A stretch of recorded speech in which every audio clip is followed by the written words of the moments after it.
Hey man, what it is, YouTube? Man, we got another video, the rise and fall of Trevor Lawrence. Damn, let's check it out. With Trevor Lawrence, boy.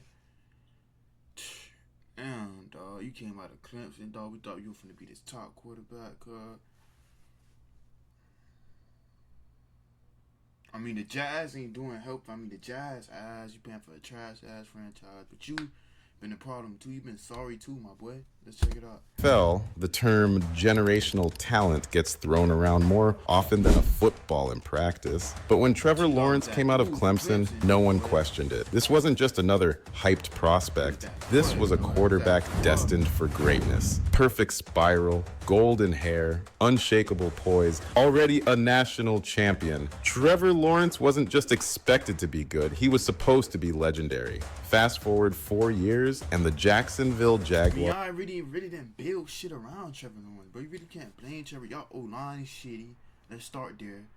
Travis Etienne ain't playing like nigga he used to play. Like Bigsby playing over him, so y'all might have Bigsby running back over him. Y'all might trade Travis Etienne. I ain't surprised y'all trade him. But I feel like if Trevor Lawrence on any other team, he would have been traded, bro. Trevor Lawrence been playing ass too, gang.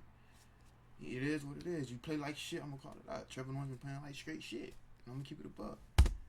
Are paying him $275 million to be one of the worst statistical quarterbacks in the NFL. That's $55 million. And Travis Hunter, y'all got Travis Hunter too. Travis Hunter and Brian Thomas gonna be a problem too, though. But how much can Travis do, you feel me? $1 million annually for a guy who, in 2024, could barely complete 60% of his passes, threw more interceptions than touchdowns in multiple games, and led his team to a miserable 2-10 record in games he started. The numbers are brutal. His career quarterback rating sits at 84.6, nowhere near the 95-plus ratings of his highly paid peers. He leads the league in fumbles lost since entering the NFL. His completion percentage has regressed.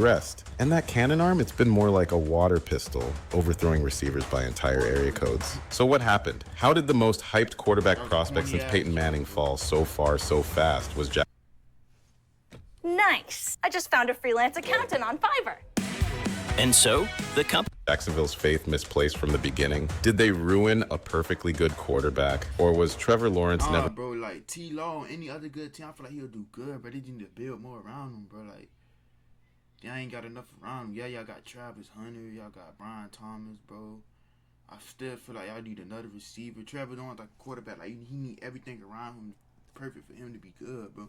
Ain't nothing wrong with that. That's a lot of quarterbacks like that, but they need to just build him more around him. What we thought he was. Today, we're diving deep into the rise and fall of Trevor Lawrence, from high school phenom to NFL question mark, to understand if there's still hope for the golden boy of Duval County. If you're a fan of NFL comeback stories, smash that subscribe button and join our NFL Stars Stories family. We break down the real journeys behind the game's biggest names every week. Trevor Lawrence's path to becoming football's golden child began in Cartersville, Georgia. From the moment he stepped onto the high school field as a freshman, it was clear he wasn't just another talented quarterback, he was special. In his first varsity season, Lawrence threw for over 3,000 yards and 26 touchdowns. By his junior year, those numbers ballooned to 3,104 yards and 51 touchdowns as he dominated the Georgia high school circuit. But it wasn't just the stats that made scouts drool. It was the way he carried himself, the way he made the impossible look routine. Under Lawrence's leadership, Cartersville High School won 41 straight games. I ain't gonna lie, bro. If I don't see Trevor Lawrence having good this season, bro, like at least make the playoffs or some shit, bro, I could see him getting traded, bro.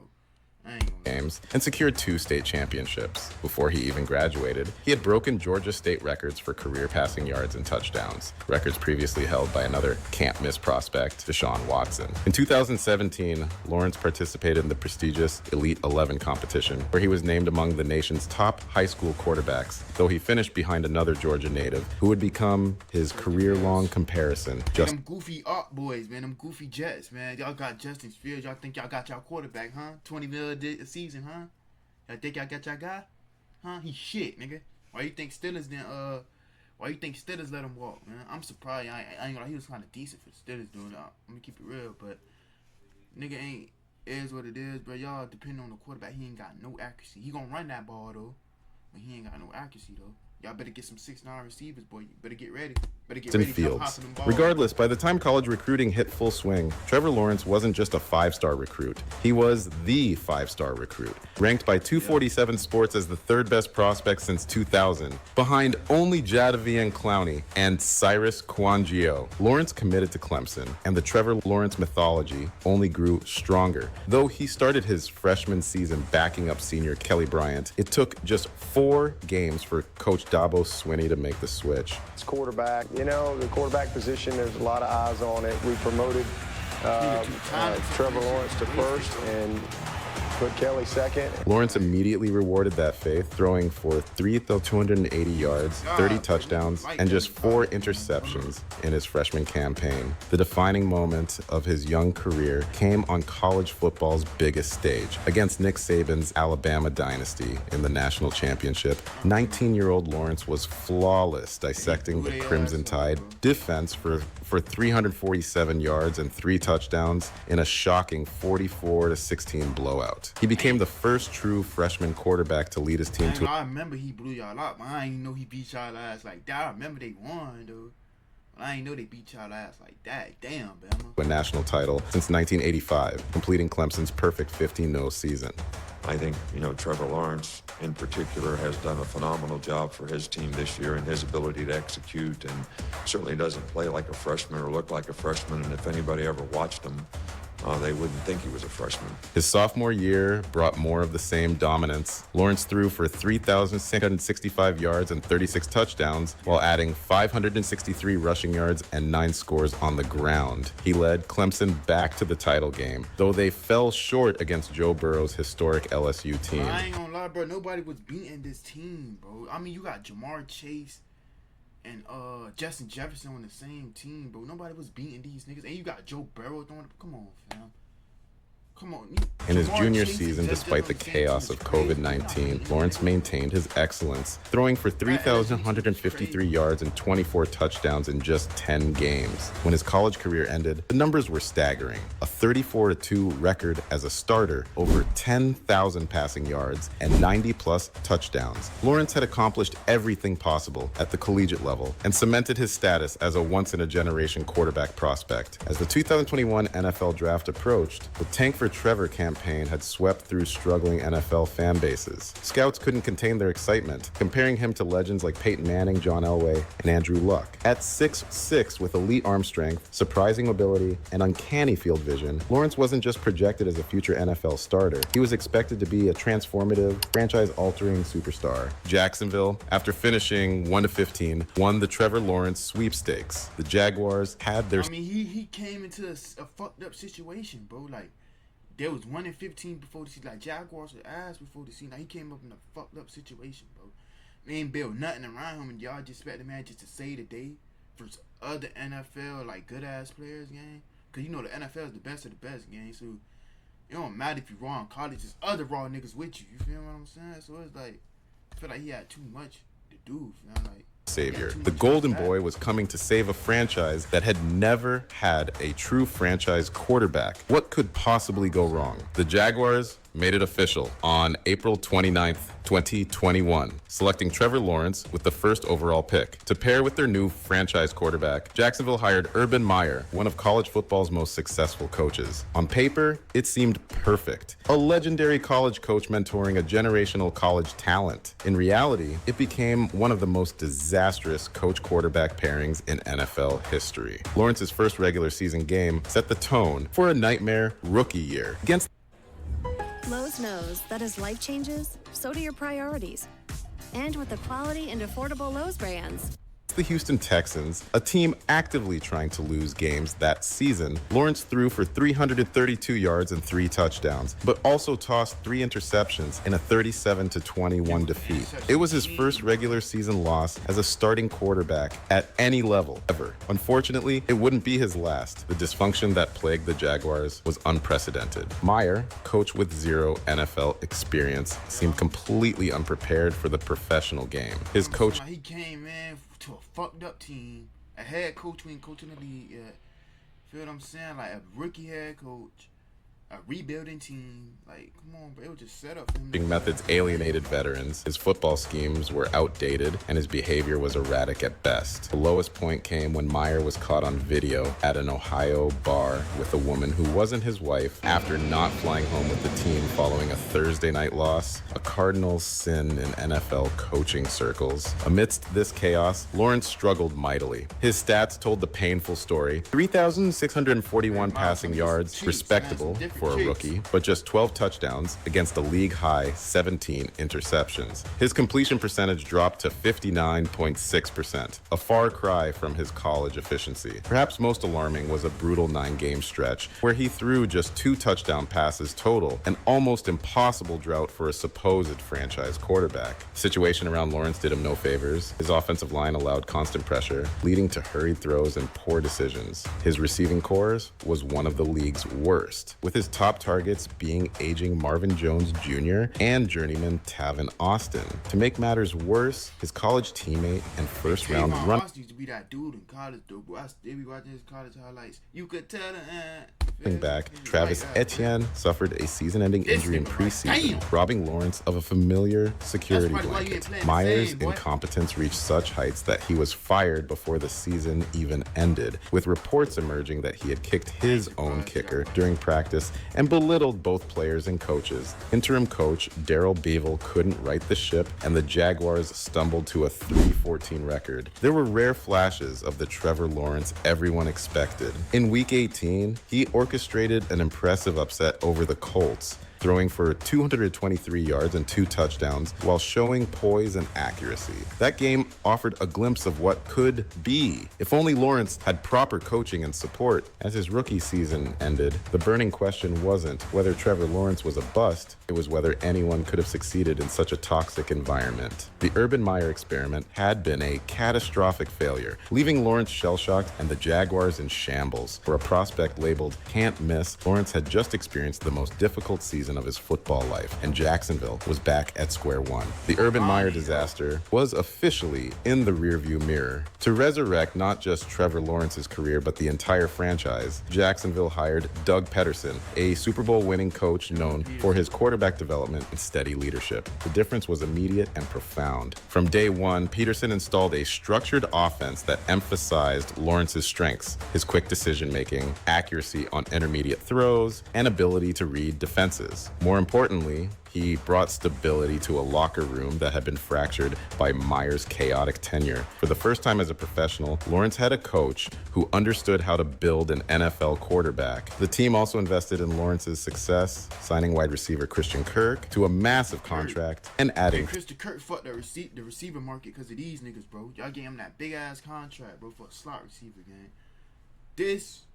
where the downfall began with the receivers contract. Tight end Evan Engram. They welcomed back a healthy Travis Etienne, giving Lawrence a familiar face in the backfield. The pieces were finally in place for Lawrence to show why he was the consensus #1 pick. The transformation didn't happen overnight. The Jaguars started the 2022 season just 2-6, with Lawrence showing improvement, but still battling inconsistency. Then, something clicked. Over the final 9 games, Lawrence blossomed into the quarterback Jacksonville had dreamed of when they drafted him. His statistical leap was remarkable, finishing with 4,113 passing yards, 25 touchdowns against just 8 interceptions, and a completion percentage of 66.3%. The turnovers that plagued his rookie year all but vanished, replaced by confident throws and smart decisions. Lawrence was finally playing like the generational talent scouts had projected. Nowhere was his growth more evident than in a Week 15 showdown against the Cowboys. Down 17 points, Lawrence delivered a masterclass performance, throwing for 318 yards and 4 touchdowns in a stunning 40-34 overtime victory.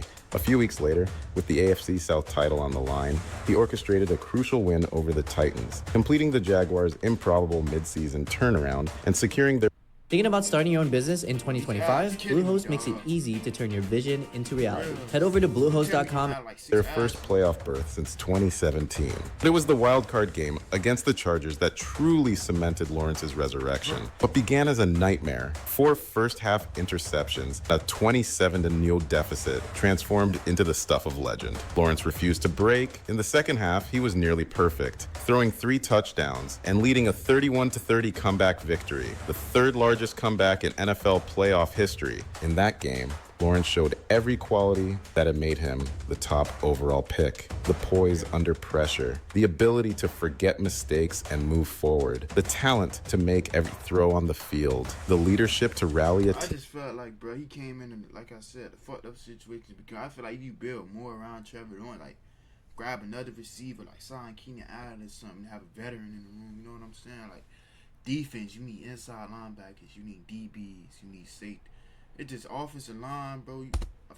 When all hope seemed lost. It wasn't just a win, it was validation of everything Trevor Lawrence was supposed to be. Though the Jaguars fell to the Chiefs in the divisional round in a competitive 27-20 game, the future suddenly looked bright. Lawrence had proven he could lead a playoff team, overcome adversity, and perform in the biggest moments. The generational talent label no longer seemed like hyperbole. It appeared to be prophecy. As Lawrence entered his third season, the narrative had completely flipped. No longer was he a potential bust or a victim of circumstance. He was a rising star, the face of an ascending franchise, and a quarterback ready to join the NFL's elite. The 2023 season promised to be his coronation. Expectations for Trevor Lawrence and the Jaguars skyrocketed. National analysts weren't just projecting them to make the playoffs. Many had Jacksonville as legitimate Super Bowl contenders. Come on, this guy's going to keep getting better. The sky's the limit. I'm taking the Jaguars as a Super Bowl contender. The team had added Calvin Ridley to an already improved receiving core. Pedersen's system was fully installed, and Lawrence was entering his third year, typically when elite quarterbacks make their biggest leap. For the first 2 months of the 2023 season, those lofty predictions seemed justified. The Jaguars raced out to an impressive 8-3 start, establishing themselves as one of the AFC's top teams. Lawrence was playing efficient, sometimes spectacular football, leading clutch drives and showing the consistency that had eluded him as a rookie. The Jacksonville faithful were fully bought in. Their franchise quarterback had arrived. Then came the collapse that would rewrite the narrative of both Lawrence and the team. What began as a minor speed bump, a left knee sprain Lawrence suffered in week 6, gradually snowballed into a full-blown disaster. While Lawrence continued to play through the injury, his mechanics suffered. His footwork became inconsistent, his accuracy waned, and the decision-making that had improved so dramatically in 2022 began to regress. A team that had looked unstoppable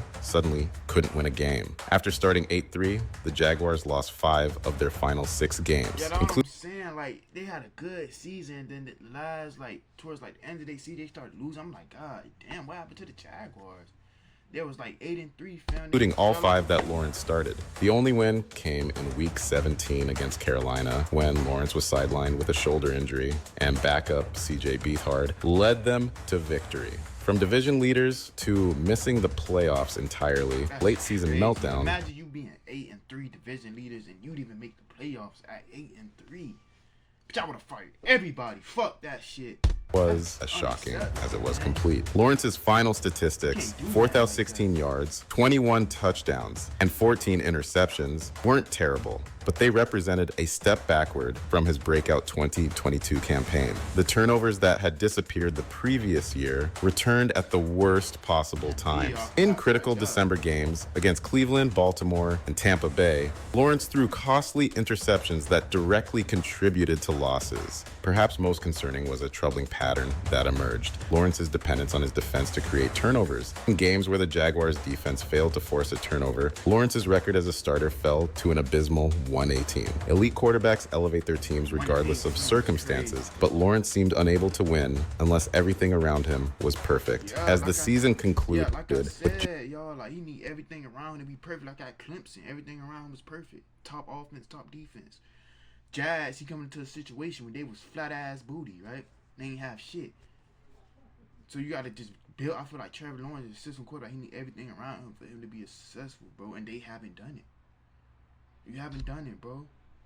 Like Jacksonville watching the playoffs from home. Questions that had been silenced after 2022 began to resurface. Was Lawrence truly a franchise quarterback or just a talented but inconsistent player who needed perfect conditions to succeed? Had the previous season been the aberration rather than the 2023 collapse? Despite these concerns, the Jaguars' front office remained committed to Lawrence as their long-term solution. They pointed to the injuries, the still developing roster, and those 8 early season wins as evidence that So I asked her to ask him to ask them to put me up for the job. My daughter is being treated for leukemia. It hit me hard. It did. Their quarterback was on the right track. The 2023 season, they argued, was a temporary setback rather than a true reflection of Lawrence's abilities. The 2024 season would test that theory in the most dramatic way possible. As in April 2024, the Jacksonville Jaguars made their commitment to Trevor Lawrence official, signing him to a massive 5-year, $200. That was stupid as fuck. I mean, he didn't show y'all nothing for you to sign him to a 275. You know what I'm saying? Jaguars used to be in poverty, bro. They didn't have a quarterback like T-Law, so I understand, bro. But he went to any other team, bro. He would not have got paid this contract. And that's the truth, bro. Jacksonville is a small market team, small franchise team. That's why they did that, bro. Jacksonville haven't been shit. That's why they did it, bro. He went to any other team, they would have get. I don't know why y'all did that. Y'all just put yourself in a deeper hole. $75 million contract extension with $142 million guaranteed. The deal tied him with Joe Burrow as the highest paid player in NFL history at the time, solidifying Lawrence as the That's different, bro. Joe Burrow better than... See, that's different, bro. You know what I'm saying? That's different. Franchise cornerstone despite the concerning end to the 2023 season. With the ink barely dry on that record-breaking contract, expectations for Lawrence reached new heights. $250 million isn't just a vote of confidence, it's a mandate to perform like an elite quarterback. Unfortunately for Jacksonville, followed was the most disappointing season of Lawrence's already roller coaster career. Warning signs appeared immediately. The Jaguars opened the 2024 season with 4 straight losses, with Lawrence looking nothing like a quarterback worthy of his massive payday. His mechanics regressed further, overthrowing open receivers, missing easy completions, and making baffling decisions under pressure. The turnover issues that had plagued him throughout his career intensified as he continued to lead. Nigga had Reynolds as his receiver too, and Marvin Jones Jr., bro. I mean, Evan Ingram, he had Evan Ingram, like, but okay, but like Evan Ingram not like that good. Evan Ingram good, but he not like that. Fam. There you got Trevor Etienne. He fell off. He ain't the same nigga who he used to be. It's just, bro, like. The NFL in fumbles lost since entering the league. Lawrence's statistical decline was alarming. Through his first 10 games, he completed just 60.6% of his passes for 2,045 yards, 11 touchdowns, and 7 interceptions. Career lows across the board. His QBR and passer rating plummeted, placing him in the bottom third of NFL starting quarterbacks. When compared to his highly paid peers, the contrast was stark. Every other quarterback in the NFL's top 10 highest paid list boasted career passer ratings above 90, with most exceeding 95. Lawrence's career mark stood at a pedestrian 84.6, nowhere near elite territory despite his elite level compensation. The on-field struggles were compounded by injuries. In a Week 7 matchup against the Houston Texans, Lawrence suffered a concussion after a controversial hit from linebacker Azeez Al-Shaair. Though he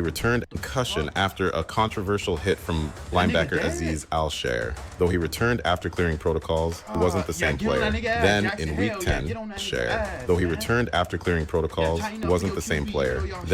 Week 10, a shoulder injury ended his season, sending him to injured reserve and dropping the Jaguars to 2-8 in games he had started. It was a little bit of a surprise to hear he would not play, but it's not his throwing shoulder, and all reports are now that Mac Jones will be making the start for Trevor Lawrence on Sunday.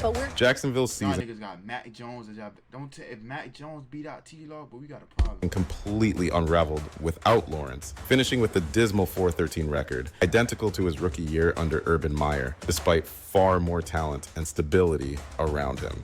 The regression was so severe that owner Shad Khan made a shocking decision, firing Doug Peterson, the coach who had revitalized Lawrence just 2 seasons earlier. To replace Peterson, the Jaguars hired Liam Cohen, the rising star offensive coordinator from Tampa Bay, but just helped resurrect Baker Mayfield's career. The message was clear. The organization still believed in Lawrence's talent. Liam Cohen might turn this around, but I don't know, man. A lot of holes to fill, like I said, bro. This Jacksonville Jaguars team ain't that good. But recognized something drastic needed to change in how that talent was being developed and utilized. The fallout from Lawrence's disastrous 2024 campaign went beyond just coaching changes. For the first time, serious questions were being raised about whether Lawrence was actually worth building around. Reporters began asking if the backup should get a chance. Fans who had once defended Lawrence against all criticism now wondered if the team had made a $275 million mistake. 4 years into his NFL career, Trevor Lawrence had gone from can't-miss prospect to one of the league's most polarizing players. The generational talent label that once seemed so fitting now felt like an anchor around his neck, a constant reminder of expectations unmet. With a new coaching staff and increasing pressure, Lawrence faced a crossroads that would define the rest of his career. How does a quarterback go from being called the best prospect since John Elway to having his job security questioned in just 4 seasons? To understand Trevor Lawrence's fall, we need to compare him to his peers and identify the patterns that have limited his development. Let's start with the direct comparisons to other recent #1 overall picks. Joe Burrow, drafted a year before Lawrence. To be invested is to believe in better. From saving for today to building wealth for tomorrow. Like I said with Joe Burrow, bro, you can't compare Joe Burrow nice, bro. I ain't gonna lie. The problem with Joe Burrow is, bro, is they don't got a defense, but their offense could score about 28 points per game, bro. We all know that. It's their defense is the reason why they ain't make the playoffs, bro. I swear to God, if the Bengals have a defense, bro, Bengals would be Super Bowl contenders right now. I ain't even playing. Bengals have a defense, bro. Bengals would be Super Bowl contenders, bro. No doubt. Has already led Cincinnati to a Super Bowl appearance despite playing behind one of the NFL's worst offensive lines. In fewer games, Burrow has thrown for more touchdowns, fewer interceptions, and sports a career passer rating of 99.1, nearly 15 points higher than Lawrence's 84.6. Kyler Murray, another first overall pick, has outperformed Lawrence in virtually every statistical category, despite playing in a dysfunctional Arizona organization. Baker Mayfield, after early struggles in Cleveland, has found success in Tampa Bay. Baker revived his career with Cleveland, though. He revived his career, though. Because if you ain't play good with Tampa Bay, though, I'm saying with Cleveland, I mean Tampa Bay. You ain't revive your career with Tampa Bay, you'd have been out of here, but he revived his career at Tampa Bay, bro. Proving that system and coaching fit matter tremendously for quarterback development. Even Jared Goff, once labeled a bust with the Rams, has reinvented himself in Detroit, posting better numbers than Lawrence across. It's crazy how far Detroit came. Y'all remember y'all used to be booty. Even with Calvin Johnson, y'all used to be butt booty. Even with Stat, y'all used to be so garbage. It's crazy how, like, y'all get a new head coach.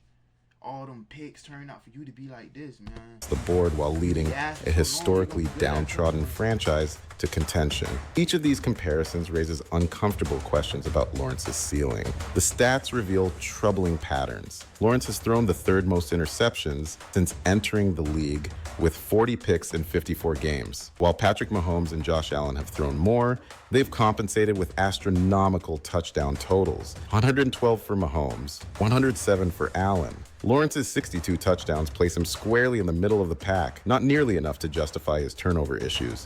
Even more concerning are the fumbles. In his first 3 seasons, Lawrence lost 21 fumbles, the most by any quarterback during that span, with no other player even reaching 15. Ball security, one of the most fundamental quarterback skills, has been a persistent weakness. The eye test reveals additional problems. Lawrence's mechanics, once considered got a lot to do with them fat cupcakes blocking, though. Them fat cupcakes cost a lot of them fumbles, though. Flawless, have deteriorated under NFL pressure. His footwork becomes erratic when rushed, leading to sailing passes and poor ball placement. His decision-making, especially against disguised coverages, hasn't progressed as expected for a quarterback with his intelligence. Perhaps most damning is Lawrence's inability to elevate his team. His career record, when Jacksonville's defense fails to create a turnover, stands at 1-18, suggesting he needs perfect conditions to succeed. Truly elite quarterbacks find ways to win, even when things aren't ideal. A quality Lawrence has rarely displayed. Of course, Lawrence hasn't been solely responsible for his struggles. 3 head coaches in 4 years has meant constantly learning new systems. Jacksonville's offensive line has been inconsistent at best. Injuries have played a role, particularly in 2023 and 2024. But at some point, the excuses run thin. The pressure of the generational talent label has clearly affected Lawrence, creating a gap between expectations and reality that widens with each disappointing performance. The physical tools that made scouts drool, the height, the arm strength, the athleticism remain intact. The mental processing and consistency that separate good quarterbacks from great ones haven't materialized. 4 years in, Trevor Lawrence isn't a bust, but he's nowhere near the transcendent talent he was projected to be. The question now is whether that gulf can ever be bridged. At just 25 years old, Trevor Lawrence stands at a career crossroads that will define his NFL legacy, and there's still time for him to rewrite his narrative. Yeah, bro, only 25, bro got plenty of narrative. But the clock is ticking louder than ever. History offers examples of quarterbacks who found their footing after early career struggles. Geno Smith bounced around as a backup for years before becoming a Pro Bowler in Seattle. At age 32, Baker Mayfield looked... Yeah, but Geno not a top 10. I'm tired of hearing that shit. Geno is not a top 10 quarterback. He probably top 15, but top 10? No, fam. He's like a janitor at QB. No, fam. He gonna come in and give you a little spark, probably take your team to the playoffs, but he ain't gonna take you over the hump, bro. Geno, a nice veteran quarterback to have, but he is not top 10. Niggas a turnover machine, bro. Finished after failures in Cleveland and Carolina, only to resurrect his career in Tampa Bay. Sam Darnold, once the poster child for draft busts, has found new life in Minnesota. Each of these quarterbacks demonstrates the possibility of a late career renaissance. Lawrence's path forward will depend largely on his relationship with new head coach Liam Cohen. In Tampa Bay, Cohen helped transform Baker Mayfield from a journeyman into a playoff quarterback by simplifying reads, emphasizing quick decisions, and building a scheme around his strengths. If he can do the same for Lawrence, focusing on the intermediate throws where he excels and reducing turnover opportunities, there's hope for immediate improvement. The Jaguars have also invested in Lawrence's supporting cast, drafting LSU standout Brian Thomas Jr. to pair with Christian Kirk and Evan Engram. With Travis Etienne in the backfield, Lawrence has weapons that should enable success, removing one more excuse from the equation. But improvements must start with Lawrence himself. The mechanical issues, particularly his footwork and ball security, need immediate addressing. His decision-making against sophisticated NFL defenses must evolve. Most importantly, he needs to develop the consistency that has eluded him throughout his career, the ability to string together strong performances instead of following brilliance with baffling regression. The massive contract extension complicates matters significantly. With $142 million guaranteed, Jacksonville is financially committed to Lawrence through at least 2026. They can't simply move on without devastating salary cap consequences. This financial reality means Lawrence will get every opportunity to prove himself, but it also amplifies the pressure to justify that historic investment. The 2025 season looms as the defining chapter in Lawrence's career. Another disappointing campaign would cement his status as an overpaid, underperforming quarterback, perhaps the biggest quarterback contract mistake in NFL history. But a breakthrough season could still unlock the potential that made him the consensus first overall pick. The Trevor Lawrence story isn't finished. The next chapter will determine whether he's remembered as a cautionary tale of hype or a late-blooming superstar who finally lived up to his billing. What do you think? Let us know in the comments below. If you enjoyed this breakdown, make sure... Yeah, bro, I ain't gonna lie though, bro. T-Law though, I wish the best for T-Law though, bro. I ain't gonna lie, I wish the best for him, but he just need the right scheme around him. He'll be good though, especially with Travis Hunter though. I feel like he gonna be good, but he just need the good scheme around him. Add some more like veteran receivers, and add some more on that defense, linebacker, corner, safety. Add some in the trenches too. I see Jazz being alright, bro, but T-Law be alright, bro. He just need the perfect scheme and stuff around him, bro. And T-Law don't do good this year, bro. I can see him being traded, bro. I ain't gonna lie. That's the end of that video, man. If you made it to this far, make sure you like, subscribe. Boy, TJ out.